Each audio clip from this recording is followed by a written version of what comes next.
ভাই আমি জাদুকর, আমি বললাম কাউকে গায়েব করতে পারি না, কিন্তু যে পাবলিক খারাপ দিচ্ছে এরা যদি চাতে এরা কিন্তু মানুষজন গায়েব করে দিতে পারে।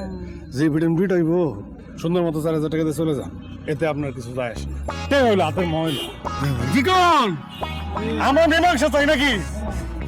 এই গঞ্জাম করেন তো জান কত? আমি যাবো শোতে, এর মাঝখানে গঞ্জাম। হ্যাঁ ভাই এটা ইনসাফ হলো না ভাই।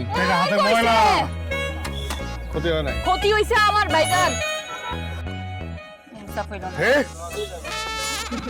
ও আল্লাহ, হয়ে গেছেন কেন দিয়ে হারি, আমরা তো মুছে হারি। আপনার আসেন, আপনারা সেই করে দিচ্ছি। ব্যবসাটা কিন্তু ভালাই হইছে।